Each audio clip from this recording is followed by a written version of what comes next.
بسم الله الرحمن الرحيم. ازيكم يا شباب؟ باركم ايه؟ يا رب تكونوا بخير دايما ان شاء الله. النهارده هنكمل مع بعض اللي بدأناه في مادة ديجيتال ايمج بروسيسنج، وهنشرح الشابتر الثالث. الشابتر الثالث بعنوان ايمج انهانسمنت او ما بين قوسين الهيستوجرام بروسيسنج. احنا بدأنا اتعلمنا في الشابتر الاولاني يعني ايه ايمج او ديجيتال ايمج، وبعدين الشابتر الثاني اتكلمنا على الديجيتال ايمج بروسيسنج، يعني التطورات او المراحل اللي انا بعمل شوية تقنيات كده على الصورة عشان اوضح الصورة او ازيد التباين او اقلل النويز.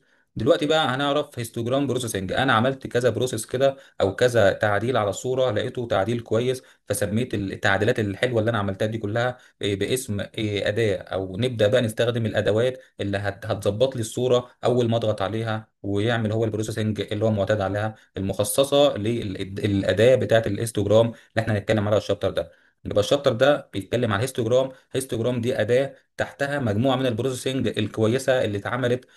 لقيتها كويسه للصوره، بتزود التباين، تظبط الالوان، تعدل المناطق الفاتحه قوي او الغامقه قوي، تعمل ايكولايز للصوره تبقى مريحه للعين، وهكذا تقلل النويز طبعا، وحاجات كتير هنشوفها مع بعض. طيب دلوقتي بقى هنبدأ بقى نشوف الكونتنت بتاعي اللي احنا هنتكلم فيه. قال لي هنا اول حاجه وات از ايمج انهانسمنت. هنبدا بقى نعمل انهانسمنت للصوره ازاي، وبعدين كايندز اوف انهانسمنت، الانواع بتاع الانهانسمنت، لحد ما نوصل الهيستوجرام بروسيسنج والطرق بتاعه الهيستوجرام بتبقى عامله ازاي، ومرورا بالبوينت بروسيسنج، وبعدين نيبرهود اوبريشنز. ان شاء الله نبدا كده. اول سلايد معانا وبسم الله كده. اول سلايد معايا انوت اباوت جراي ليفل. كلنا عارفين ان معظم الامثله اللي احنا هنستخدمها هتبقى عباره عن جراي سكيل او جراي ليفل، اللي هي مخصصه من البيكسل بتاع اللي هو بياخد قيمه من الزيرو ل 255، اللي هي 256 قيمه، بتبدا من الزيرو لحد 255. الصفر كلنا عارفين اللي هو لونه اسود، وال 255 لونه ابيض. بس الاختيار ده مش تقني، عشان كده الشاشات بتاعتي كانت 8 بت، فانا كده موزع السكيل بتاعي على نطاق كبير. فممكن نبدا زي ما هو بيقول لي هنا، بدل من 255 من الزيرو 255، لا نخلي الرينج من زيرو لواحد افيد. طيب علشان نوصل لده كله، هما الاثنين اصلا مجرد سكيل مش اكتر، يعني مش هيفيدني اكتر من اللي هو سكيل بس مش اكتر علشان اظبط الصوره بتاعتي. طيب نفهم اكتر بقى. بيقول لي هنا ايه هي الايمج انهانسمنت، اللي هو طبعا بنجعل الصوره اكتر فائده، اللي هي بدل ما الصوره تبقى مثلا غامقه جدا مش عارف اميز فيها اي حاجه، لا تبقى متوسطه. بدل ما هي تبقى فاتحه جدا برضو مش عارف اميز فيها اي حاجه، برضو نفس الكلام لازم تمر على شويه بروسيسنج علشان اظبط الصوره بتاعتي. الاول حاجه الهايلايتنج ديتيل، اللي هي اظهار تفاصيل الصغيره.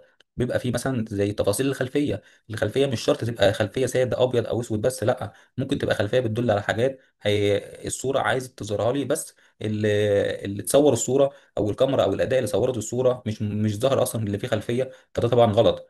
تاني حاجه ريموفنج نويز. طبعا النويز او التشويش اللي بيبقى على الصوره ده بيبطل يعني الواحد اصلا يتفرج على الصوره. يعني انا لو اتفرجت على صوره مشوشه والتانيه مشوشه اكيد مش هكمل الصور اللي موجوده في الالبوم. تالت حاجه الميكنج ايمج فيجوال ابيلينج، يعني بيخلي شكلها اوضح واجمل. طيب عايز اشوف مثال عملي بقى على الكلام ده كله. هو هنا مديلي شويه امثله عمليه علشان بيخلي الصوره تبقى اوضح. طيب طبعا في المجال الطبي ده كده صوره واضحه جدا، اللي هي كانت ورم او عمود فقري او هكذا. ادي كده هيكل الانسان. الصوره اللي هي على الشمال دي طبعا كانت غامقه جدا، دلوقتي بقت واضحه شويه للدكتور اللي هو بيفحص. هنا نفس الكلام، الصوره هنا فيها نويز كتير جدا، مش مخليني اعرف اركز اصلا على الاشكال عامله ازاي. هنا الصوره واضحه، عرفت اميز ده ايه وده ايه وده ايه. برضو نفس الكلام الصوره دي هنا كان في برضو شويه نويز. هنا شايفين العين مثلا برضو هنا واضحه، هنا العين مشوشه في درجه بلور كده في الصوره، هنا اكتر بلور اكتر، فهنا الصوره طبعا حصل لها انهانسمنت كويس. طيب نيجي بقى على السلايد بتاع 9. السلايد 9 بيكلمني على السباتشال. السباتشال بقى ده بيكلمني في ايه؟ بيقول لي في طريقتين رئيسيتين لمعالجه الصور. اول حاجه، اول طريقه اللي هي سباتشال دومين اللي احنا شايفين عليها كده، سباتشال دومين تكنيكس، تمام كده. وتاني طريقه الفريكوانسي دومين تكنيك. طيب السباتشال بيتكلم في ايه والفريكوانسي بيتكلم في ايه؟ اول حاجه كده السباتشال بيشتغل مباشر على البكسلات. يعني هو بيتارجت كده البكسل عشان يشتغل عليه، يعني بيهدف الى اللي هو ياخد البكسل عشان يعمل عليه شويه بروسيس. طيب امثله عمليه بقى على السباتشال ايه؟ بيقول لي هنا بتغير التباين بتاع الصوره، إيه، او بيعمل فلتره للصوره، تمام، اللي هو بيخلي الصوره ناعمه، بيقلل النويز. فلتر يعني بيقلل النويز. إيه طب الفريكونسي بقى بيتكلم في ايه؟ بيقول لي بيشتغل على التحويلات.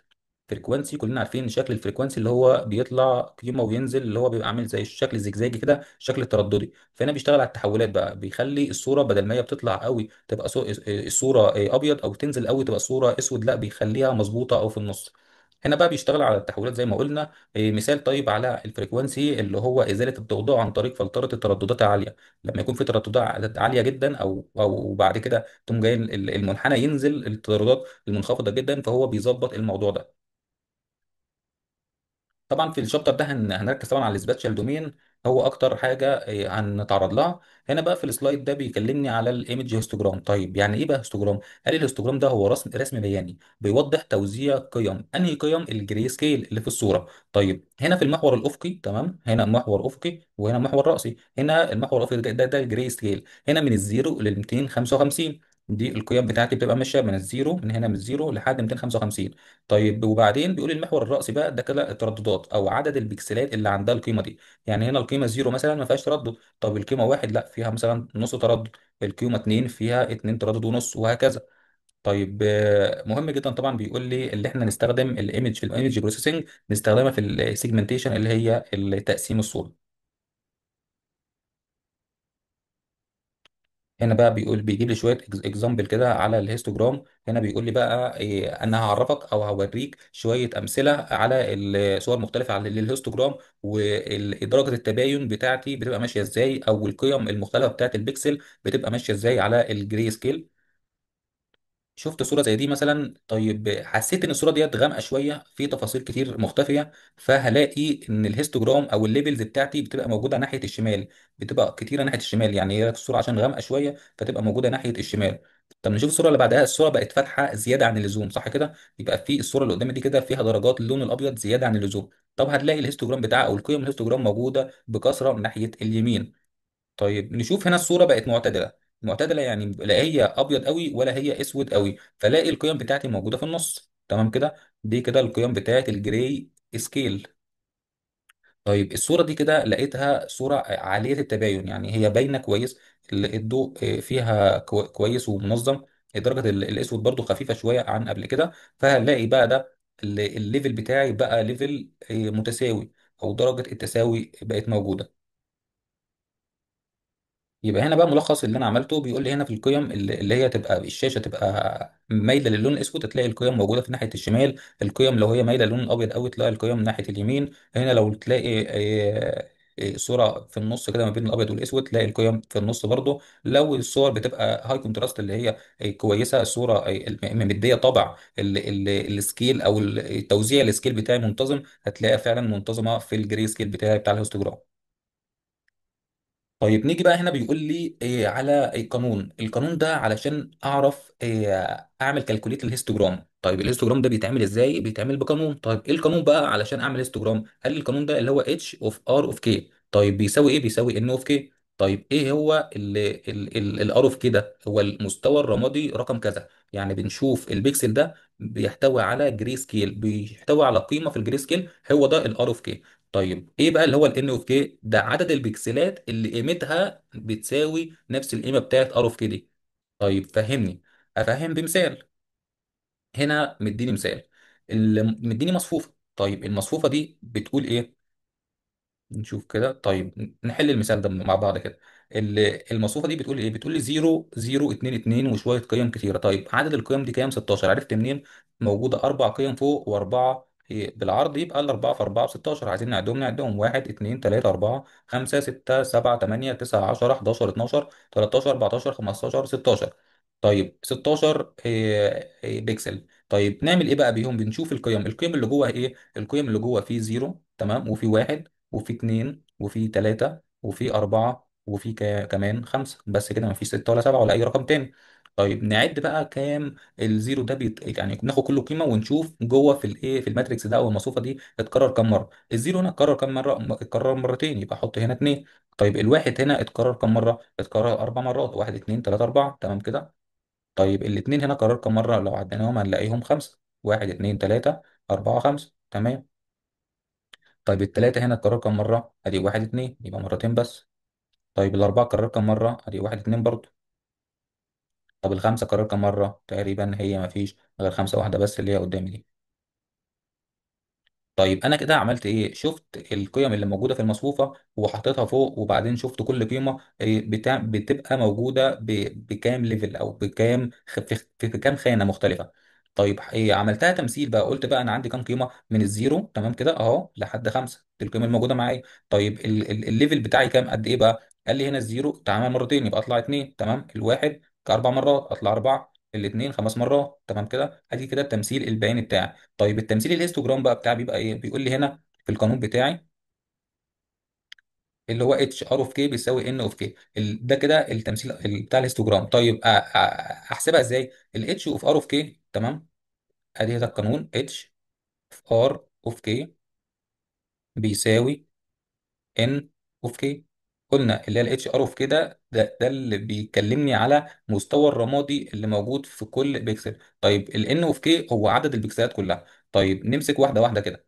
الاتش 0 يعني الاتش الهيستوجرام، اتش دي يعني هيستوجرام، اتش دي اختصار هيستوجرام، ار اوف كي اللي هي القيمه بتاعه البيكسل، طيب ان اوف كي اللي هي عدد البكسلات اللي هي عندها نفس القيمه دي. طيب يبقى الاتش اوف زيرو انا بقول لك ان الليفل بتاع او الفاليو بتاع البيكسل زيرو.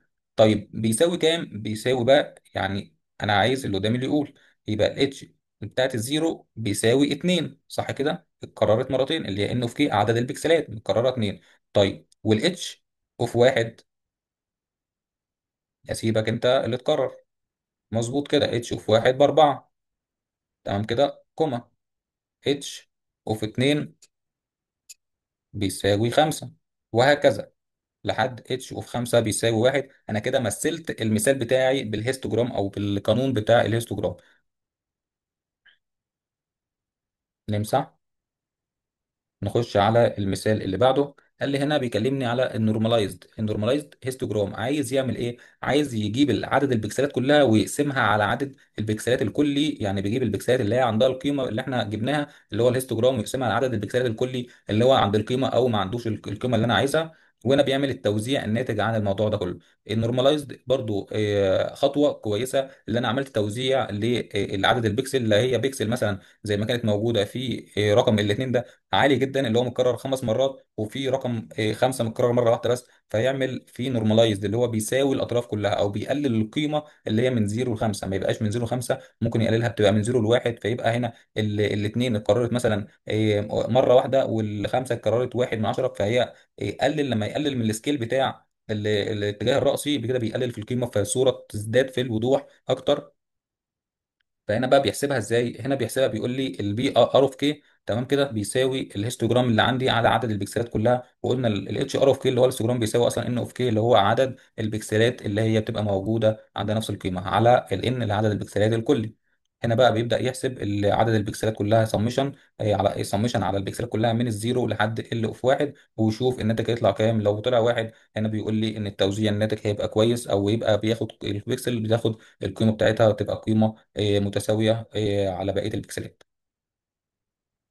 هنا بيقول لي هنا اكزامبل بتاع النورماليزد هنا، فبيقول لي بقى في المثال ده برضو مديني 16 بكسل اللي هم قدامي بالظبط كده، وعمل هنا سمشن على البي ار اوف كي. جت منين بقى؟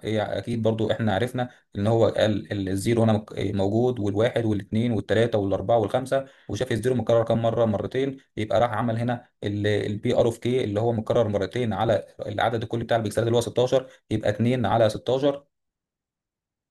مش احنا قلنا هنا الزيرو واحد اتنين تلاتة أربعة خمسة، الزيرو متكرر مرتين، الواحد متكرر أربع مرات، الاتنين متكرر خمس مرات، التلاتة متكررة مرتين برضو، والاربعه متكرره مرتين، والخمسه متكرره مره واحده. طيب عمل ايه بقى؟ راح جاب النورماليزيشن. قلنا النورماليزيشن بياخد الهيستوجرام بتاعي على عدد البكسلات كلها، عدد البكسلات كلها هو مدولي ب 16 تمام كده. طيب قام جاي عمل ايه؟ قال لي 2 اللي هو الهيستوجرام بتاعي على 16 هنا اهو، ادي كده ناتج الزيرو اللي هو 2 على 16 ب 125 من 1000. طيب الناتج بتاعي الواحد اللي هو 4 على 16 ب 25 من 100.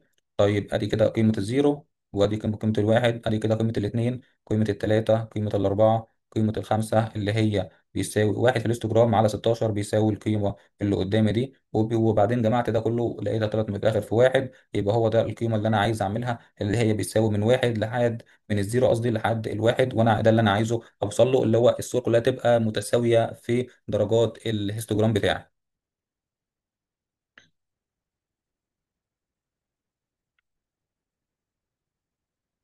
طيب هنا بقى هتكلم في ايه، بيقول لي هنا بقى إيه بشكل واضح، لو صوره تباينها ضعيف او الاستجرام مركز في جزء صغير من الزيرو لل 255، نقدر نعمل ستريتشنج زي ما هو بيقول لي كده، نقدر نعمل ستريتشنج. يعني بيقول لي هنا لو الصوره فيها بور كونتراست تمام كده، نقدر نعمل ستريتشنج للصوره علشان نبدا نوسع الجري ليفل بتاعي او السكيل بتاعي، علشان الصوره ما تبقاش لا اما اسود قوي لا اما ابيض قوي، لا بيعمل ستريتشنج عشان يوسع القيم وتبقى اوضح.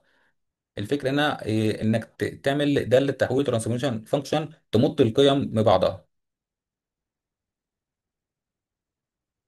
هنا بقى هيبدا يقول لي ان التقنيه بتتعمل ازاي. ادي كده الهيستوجرام بتاعي مثلا، هتلاقي في قيم لو انا رسمتها هتلاقي في قيم عاليه جدا، في قيم نازله، قيم عاليه تاني، قيم نازله، فده شكل ترددي. طيب انا عايز اوصل لايه، عايز اعمل ايمج ويز ايكوال ديستريبيوشن جري سكيل، عايز اوزع الجري سكيل يبقى بشكل منتظم على السكيل كله، وول جري سكيل يعني على السكيل كله يبقى بالشكل اللي انا عايزه ده. ده كده الهيستوجرام ايكواليزيشن.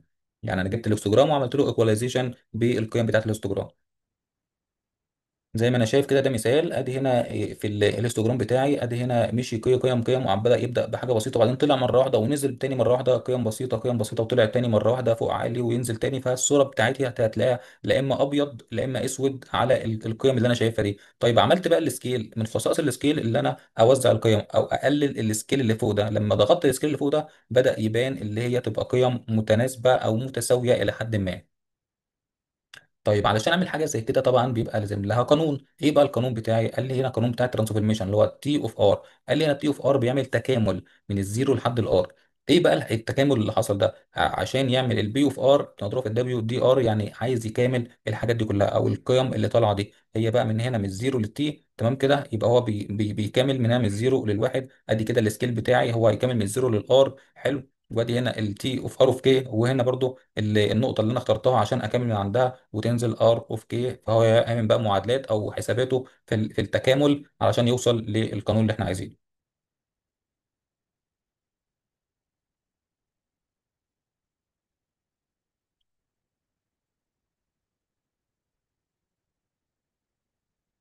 طيب هنا بقى في الاكزامبل بتاعي، وعرفت اللي هو لما اوصل على القانون اللي احنا عايزينه. هنا بقى في السلايد 31 عايز يعمل لي الهيستوجرام ايكواليزيشن. لما عايز اوصل لايكويزين ازاي، انا عايز اقضي على الهيستوجرام وعلى القيمه اللي هي بتطلع مره واحده وبتنزل مره واحده وبوظ لي الصوره بتاعتي. عايز يعمل لها ايكواليزيشن، هيعملها ازاي؟ وصل للقانون اللي هو الاس كي بيساوي اللي هو هيستوجرام ايكواليزيشن بيساوي ال ناقص 1 على الان في السمشن بتاع الان اللي هي تبقى من 0 للكي.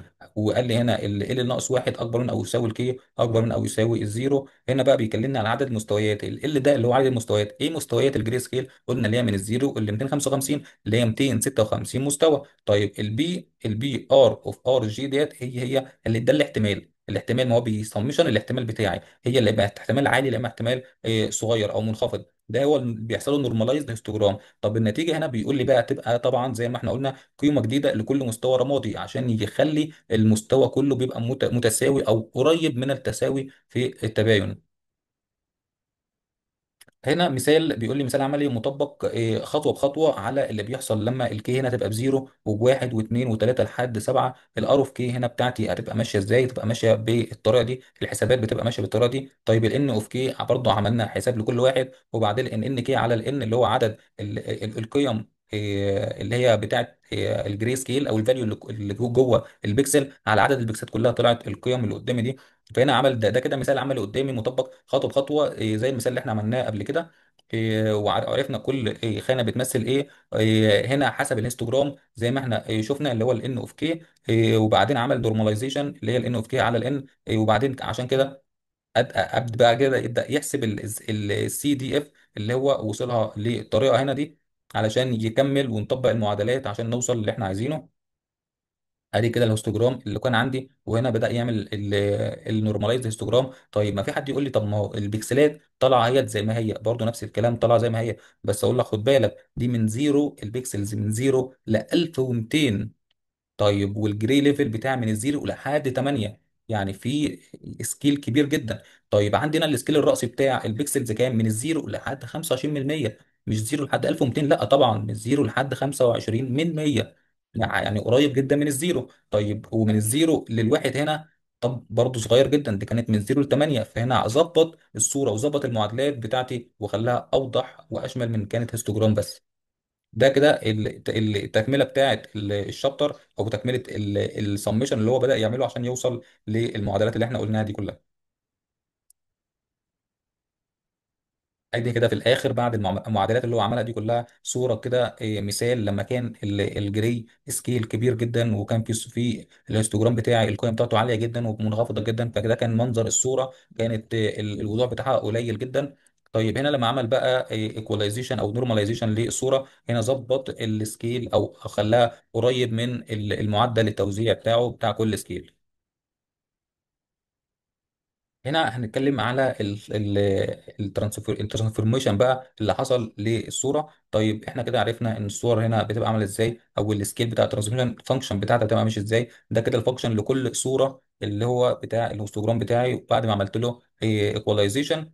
هنا المنحنيات بتوضح شكل الدوال اللي هي قدامي دي كلها، اللي هي اللي فيها اللينير او فيها الهيستوجرام. تمام كده الهدف من الصوره هنا بيوريك العلاقه بين الداله والتباين النهائي بتاع الصورة. هنا الصورة كانت غامقة جدا بقت متوسطة، في التباين هنا كانت مايلة للون الأبيض، لا بقت مايلة للاعتدال. هنا برضو مايلة للغمقان، هنا برضو معتدلة. هنا برضو كان في نويز كتير، هنا الدنيا بقت فيها فلترة شوية إلى حد ما.